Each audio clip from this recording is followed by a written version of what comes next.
Hello friends, I am Dr. Beena Sethi and my today's topic is solutions in liquid ammonia. Liquid ammonia में different type के metals and compounds और non metals के solutions को हम यहाँ discuss करने वाले हैं। तो सब इस कैटेगरी में सबसे पहले हम डिस्कस कर रहे हैं सॉल्यूशंस ऑफ मेटल्स। मीन्स आप मेटल्स को डिसॉल्व कर रहे हैं लिक्विड अमोनिया में, तो उनका कैसा बिहेवियर होगा। और ये भी आपके दो टाइप के सॉल्यूशंस बनते हैं। फर्स्ट, जब आप सॉल्यूशन लेंगे डाइल्यूट सॉल्यूशन, तो डाइल्यूट सॉल्यूशन का बिहेवियर सम एक्सटेंट तक डिफरेंट होता है कंसंट्रेट सॉल्यूशन से। तो सबसे पहले हमें यह पता होना चाहिए कि व्हाट आर द एलिमेंट्स और what are the metals which are soluble in liquid ammonia. तो फर्स्ट हम देखते हैं ऐसे मेटल्स जिनका आयनाइजेशन एनर्जी काफी लो हो। आयनाइजेशन एनर्जी लो हो तो वो कौन से मेटल होंगे, या वो आपको पीरियोडिक टेबल में कहा मिलेंगे?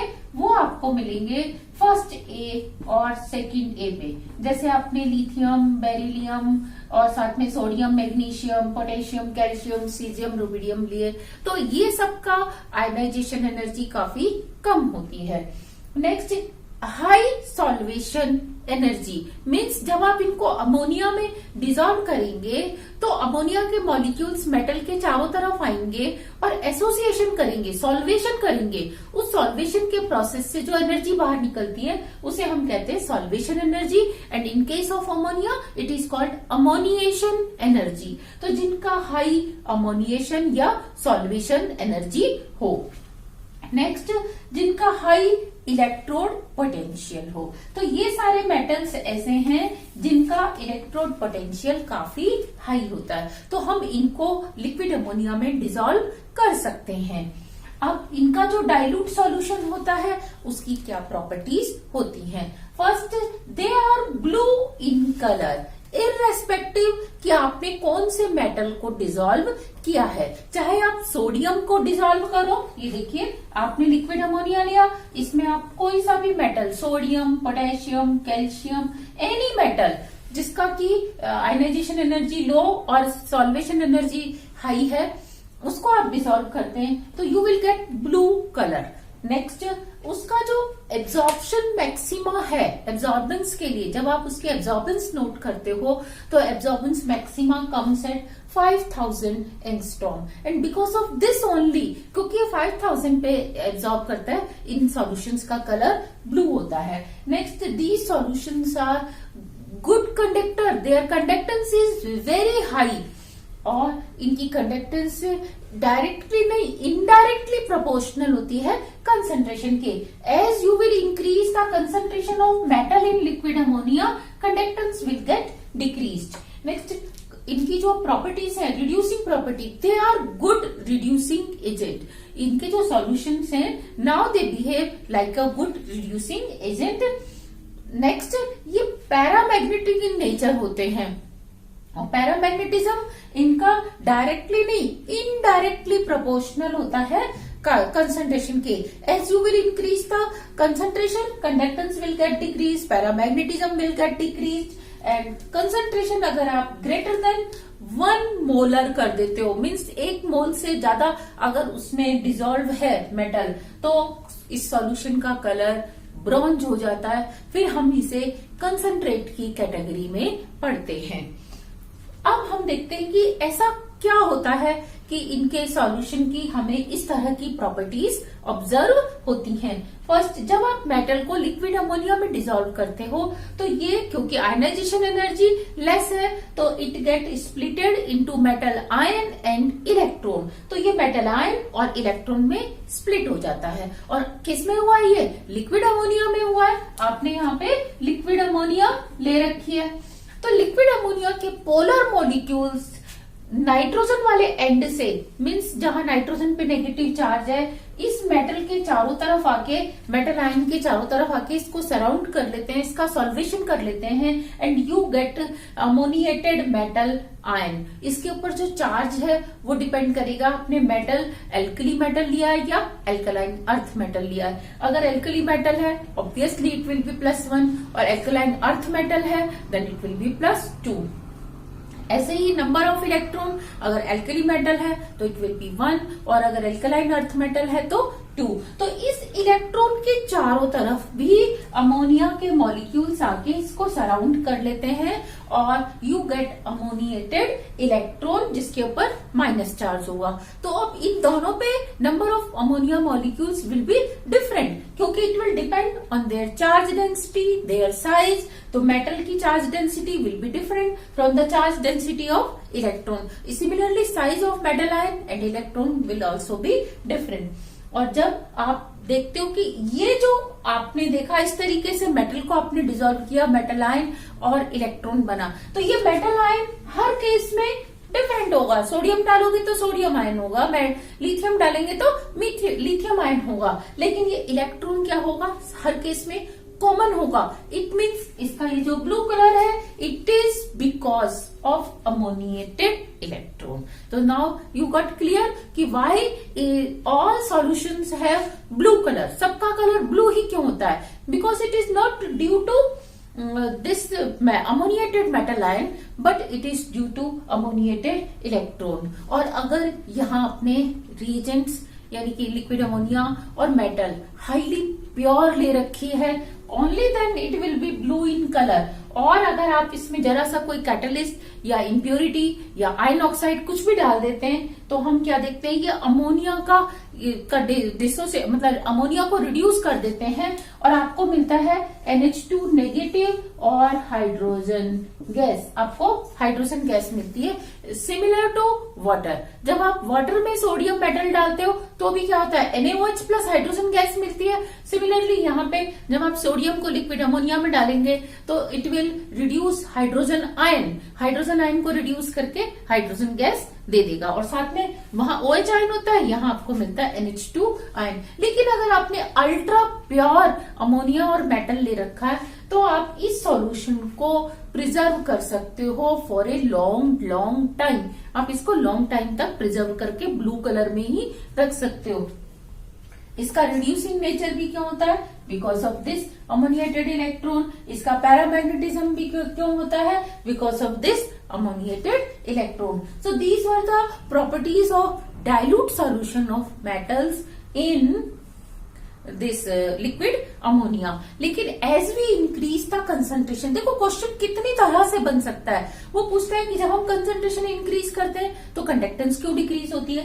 क्योंकि अभी डाइल्यूट सॉल्यूशन में ये एक दूसरे से दूर दूर होते हैं, लेकिन कंसंट्रेट सॉल्यूशन में इनका एसोसिएशन स्टार्ट हो जाता है। मेटल के पास अब खूब सारे इलेक्ट्रॉन होंगे, वो आके इससे जुड़ सकते हैं, इलेक्ट्रॉन के पास मेटल आयन्स आके जुड़ सकते हैं, तो एसोसिएशन से कंडक्टेंस जो है डिक्रीज हो जाती है। पैरामैग्नेटिज्म भी, क्योंकि अभी अनपेयर्ड इलेक्ट्रॉन, जो कि देखो आप पहले ऐसा समझ सकते हो कि ये इलेक्ट्रॉन या तो क्लॉकवाइज था या एंटी क्लॉकवाइज था। मीन्स इसकी स्पिन क्लॉकवाइज थी या एंटी क्लॉकवाइज थी, और इसके चारों तरफ अमोनिया मॉलिक्यूल्स थे। लेकिन जब आप कंसंट्रेट सॉल्यूशन कर देते हो तो नंबर ऑफ इलेक्ट्रॉन्स भी ज्यादा हो जाते हैं, तो इसके पास हो सकता है कोई एंटी क्लॉकवाइज स्पिन वाला इलेक्ट्रॉन आ जाए जिसके चारों तरफ अमोनिया मॉलिक्यूल्स हो, तो दे गेट पेयर्ड। सॉल्यूशन में ही उनकी पेयरिंग स्टार्ट हो जाती है, जिससे उनका पैरामैग्नेटिज्म डिक्रीज हो जाता है और इनका कलर भी ब्लू से किस में कन्वर्ट हो जाता है? ब्रॉन्ज कलर में हो जाता है। These are the properties of concentrate solution of metals in liquid ammonia. They are bronze in color. They have metallic cluster also. Means उनके ऊपर metallic shine होती है, and their density is low, and next conductance is approximately equal to the conductance of pure metal. Similarly, magnetic susceptibility is also almost equal to susceptibility of pure metal. हम यहाँ देखते हैं कि इसमें conductance या paramagnetism कम क्यों हो जाता है? क्योंकि आपने देखा कि ये इलेक्ट्रॉन जिसकी क्लॉकवाइज स्पिन थी, इसके चारों तरफ अमोनिया मॉलिक्यूल्स थे, और ये इलेक्ट्रॉन जिसकी एंटी क्लॉकवाइज स्पिन थी, they get paired. Dilute solution में ये दूर दूर होते हैं, इनकी पेयरिंग नहीं होती, लेकिन कंसंट्रेट सॉल्यूशन में इनकी कंसंट्रेशन इंक्रीज होने से दे गेट पेयर्ड, और पेयर्ड होने से कंडक्टेंस भी डिक्रीज होती है और पैरामैग्नेटिज्म भी डिक्रीज होता है। These are applications of solutions of liquid metals in liquid ammonia.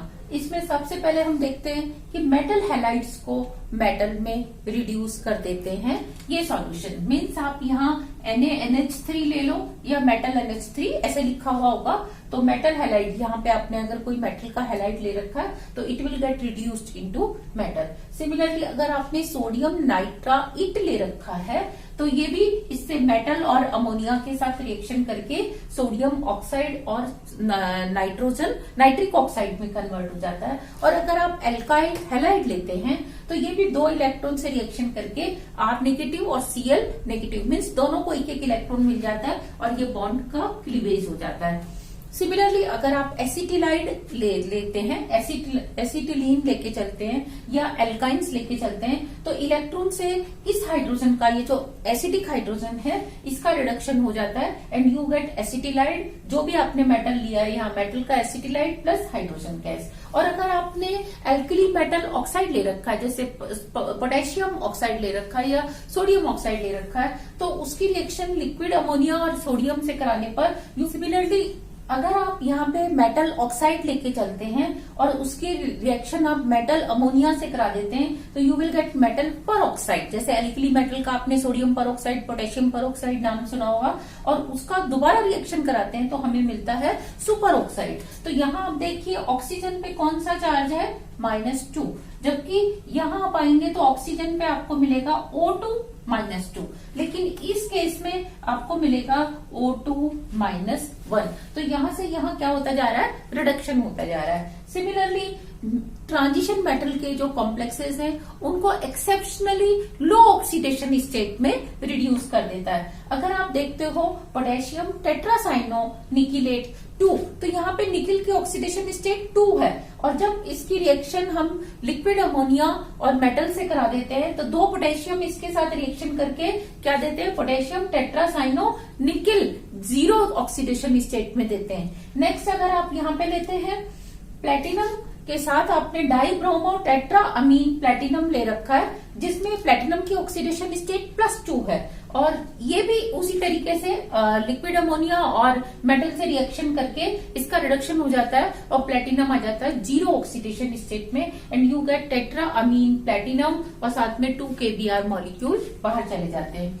इसके अलावा इसकी वेरी इंपॉर्टेंट प्रॉपर्टी होती है कि ये 4th ग्रुप या 5th ग्रुप के जो मेन ग्रुप के एलिमेंट्स हैं उनके पॉली एनायंस बनाते हैं। अच्छा, अब पॉली एनायन किसको कहते हैं, पॉली एनायन कहते हैं कि बहुत सारे मेटल आपस में जुड़े हुए हों और अल्टीमेटली उसके ऊपर क्या हो, -1 -2 -3 कुछ भी माइनस का चार्ज हो, उनको हम बोलते हैं पॉली एनायंस। तो देखो ये है SN4-4, 4 टिन एटम जुड़े हुए हैं और उनके ऊपर मिला के -4 है। तो देखो आपने टिन को और सोडियम को दोनों को क्या किया, लिक्विड अमोनिया में डाल दिया, तो सोडियम ने अपना इलेक्ट्रॉन किसको दे दिया, टिन को दे दिया, और ये बन जाता है Na4SN4। तो यहाँ देखेंगे SN4 के ऊपर अल्टीमेट कितना चार्ज है, -4, जो सेटिस्फाइड हो रहा है किससे, सोडियम प्लस से, मतलब 4 सोडियम के प्लस से।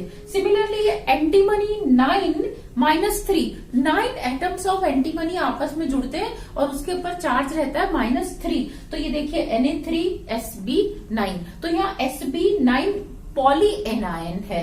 इसके अलावा अगर आप ऑर्गेनिक कंपाउंड्स लेते हैं, आपने ऑर्गेनिक में बहुत सारी रिएक्शंस ऐसी देखी होंगी कि जहां आप उसका रिडक्शन कर रहे हैं और आपने रिड्यूसिंग एजेंट क्या लिया है, NaNH3। आपने बहुत सारी, नो डाउट अगर आप अपनी ऑर्गेनिक केमिस्ट्री की बुक में रिएक्शंस को ध्यान से देखेंगे तो आपको बहुत सारी जगह मिलेगा कि यहाँ पे डबल बॉन्ड है, NaNH3 से रिएक्शन करके सैचुरेट मिल गया, या यहाँ पे ट्रिपल बॉन्ड है तो यहाँ पे NaNH3 से रिएक्शन कराई, या आपने कार्बोनाइल कंपाउंड लिया और इसकी रिएक्शन कराई, तो यू गेट रिड्यूस्ड प्रोडक्ट, या अनसैचुरेट है तो you get saturate product. Similarly आप अल्कोहल लेकर भी रिएक्शन कराते हैं तो आपको क्या मिलता है, एल्केन मिलता है। तो आप इसको एज ए रिड्यूसिंग एजेंट की तरह जानते हैं। अच्छा, अब अगर हम देखें कि एल्कली मेटल और एल्कलाइन अर्थ मेटल कि अगर सॉल्यूशंस को हम एवापोरेट करें या दोनों में क्या डिफरेंस होगा। तो देखो, ये आपने एक सॉल्यूशन लिया लिक्विड अमोनिया का, जिसमें आपने एल्कली मेटल यानी कि फर्स्ट ग्रुप का मेटल डिसॉल्व कर रखा है और दूसरे में आपने सेकेंड ग्रुप का कर रखा है। तो मोर और लेस दोनों का बिहेवियर सेम होता है, दोनों का कलर सेम होता है, कंडक्टेंस ऑलमोस्ट उनकी कंसंट्रेशन के हिसाब से हमें मिलती है। लेकिन फर्क क्या है कि जब आप इसको अवोपरेट करते हो तो अवोपरेट करने से क्या होगा, सारा अमोनिया बाहर चला जाएगा और आपको मिलेगा मेटल प्योर, एल्कली मेटल के केस में। लेकिन जब आप एल्कलाइन अर्थ मेटल्स के सॉल्यूशन को एवोपरेट करते हो तो यू गेट अमोनिएटेड मेटल। इस तरीके से आपको अमोनिएट्स मिलते हैं। जैसे यहाँ कैल्शियम है, बेरियम है, तो कहीं 4 मॉलिक्यूल, कहीं 6 मॉलिक्यूल्स ऑफ अमोनिया कैल्शियम से या जो भी आपने मेटल जो को डिसॉल्व कर रखा है वो मिलते हैं। तो this are the first category solution means solution of metal in liquid ammonia. Next category of solution में we see solutions of non metals. Non metals generally liquid ammonia में सॉल्युबल कम होते हैं, लेकिन फिर भी sulphur, selenium, phosphorus, iodine they show little solubility in liquid ammonia. Ammonium salts, अगर आप कोई अमोनियम सॉल्ट जैसे NH4Cl या आप NH4Cl की जगह अमोनियम सल्फेट, अमोनियम ब्रोमाइड, कोई भी आप अमोनियम का सॉल्ट लेते हो तो they behave like ammono acids because उनमें अमोनियम आयन मीन्स सॉल्वेंट के कैटायंस की कंसंट्रेशन इंक्रीज हो जाती है। Solution of amides, solution of imides, solution of nitrides. आपने कोई मेटल अमाइड ले लिया जैसे NaNH2 ले लिया, आप यहाँ सोडियम ले लो, या आपने ले लिया Na2NH, या आपने ले लिया Na3N नाइट्राइड ले लिया। तो हम क्या देखते हैं, ये इनके सॉल्यूशन सॉल्युबल है और अमोनो बेस की तरह एक्ट करते हैं क्योंकि they increase the concentration of anion of solvent.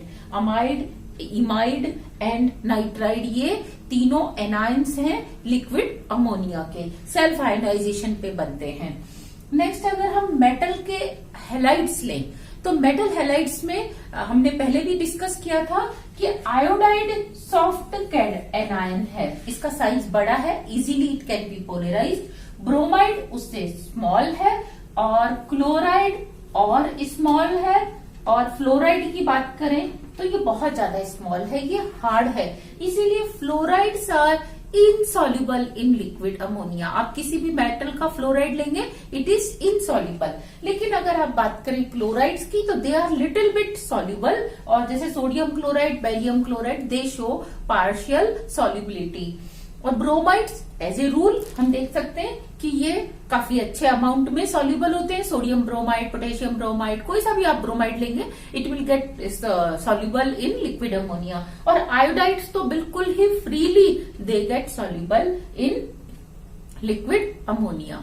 इसके अलावा हम क्या देखते हैं, बेरिलियम क्लोराइड, सिल्वर क्लोराइड, वो वाटर में इनसॉल्युबल है, वाटर में सॉल्युबल नहीं है, लेकिन लिक्विड अमोनिया में they get soluble because they form complex tetrammine beryllium, beryllate 2 बन जाता है, और इधर बन जाता है डाई अमीन सिल्वर 1 आयन। तो यहाँ पे इनके कॉम्प्लेक्स फॉर्मेशन से दे गेट सॉल्युबल।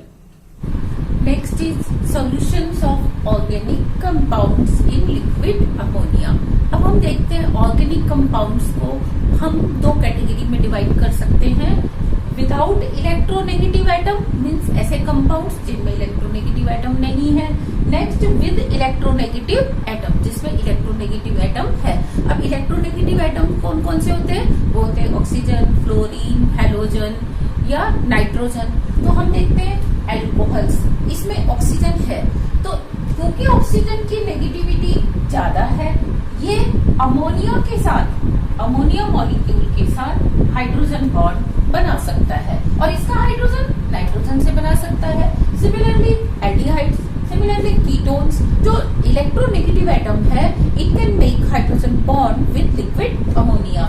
एसिड्स को, ये भी इजीली सॉल्युबल है, acid chlorides, acid amides, esters, anhydrides, ethers, amines, nitrobenzene alkenes, ये सॉल्युबल इन लिक्विड अमोनिया होते हैं। लेकिन इसके अगेंस्ट हम ऐसे कंपाउंड देखें जिनके पास इलेक्ट्रोनेगेटिव एटम नहीं है, like alkanes, alkenes, alkynes, benzene derivative, या ऐसे एरोमेटिक कंपाउंड्स जिसमें कोई सा भी हीट्रो एटम इलेक्ट्रोनेगेटिव नहीं है, तो वो लिक्विड अमोनिया में सॉल्युबल नहीं होते। तो it means solubility of organic compounds purely depends on the nature of hetero atom present. अगर वो इलेक्ट्रोनेगेटिव है तो उसकी capability to make hydrogen bond ही डिसाइड करेगी कि whether this will be soluble और दिस विल बी इनसॉल्युबल।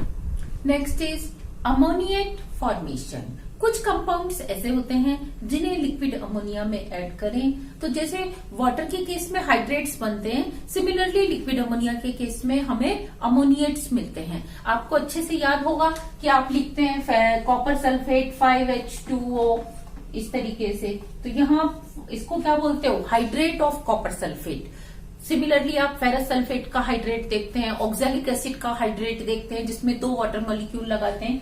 तो यहाँ हम क्या देखते हैं कि कुछ सॉल्ट्स ऐसे हैं जिनकी टेंडेंसी लिक्विड अमोनिया के साथ इसी तरीके से जैसे हाइड्रेट बनते हैं अमोनिएट्स बनाने की टेंडेंसी होती है, और इसके लिए हम जनरल टर्म यूज करते हैं सॉल्वेट। सॉल्वेट मीन्स कोई सा भी सॉल्वेंट, और if the solvent is equal to water तो हम बोलेंगे इसको hydrate, and if the solvent is equal to ammonia तो हम इसे बोलते हैं अमोनिएट। जैसे आप BF3 की रिएक्शन आप अमोनिया से करा दें, मीन्स लिक्विड अमोनिया में आप इसको डाल दें तो यू गेट अमोनिएट ऑफ BF3 और 1 वाटर मॉलिक्यूल इससे अटैच हो जाता है। और अगर आप सिलिकॉन फ्लोराइड लेते हैं तो आप क्या देखते हैं, सिलिकॉन फ्लोराइड के केस में जो अमोनिएट बनता है उसमें 2 वाटर मॉलिक्यूल्स ऐड होते हैं। सिमिलरली 2 वाटर मॉलिक्यूल्स ऐड होते हैं सल्फर ट्राइऑक्साइड के केस में और आपको इसका अमोनिएट मिलता है। कॉपर सल्फेट के केस में 4 अमोनिया मॉलिक्यूल्स जुड़ते हैं और आपको मिलता है कॉपर सल्फेट अमोनिएट।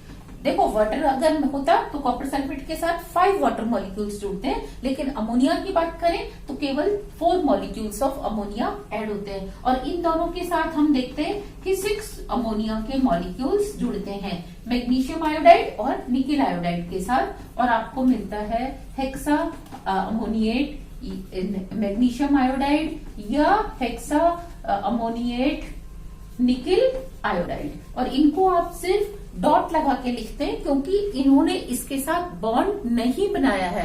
अगेन मैं आपको कह रही हूं, यहां ध्यान रखना है कि यहाँ लीगेंड, यहाँ ammonia as a ligand act नहीं कर रहा है, सिर्फ वो उसके क्रिस्टल्स में ट्रैप्ड हो जाता है। जैसे कॉपर सल्फेट के क्रिस्टल में वाटर मॉलिक्यूल ऐड होते हैं, उसी तरीके से ये अमोनिया के मॉलिक्यूल्स इन क्रिस्टल्स में ट्रैप्ड हो जाते हैं और इन्हें हम बोलते हैं ammoniates. So these are the solutions of liquid ammonia. मतलब हमने इसमें देखा solutions of metal halides, solutions of organic compounds, solutions of non metal, solutions of this salts also, solution of ammono salts, solution of amides, इन सब का हमने discuss किया। And if you like this video, thank you.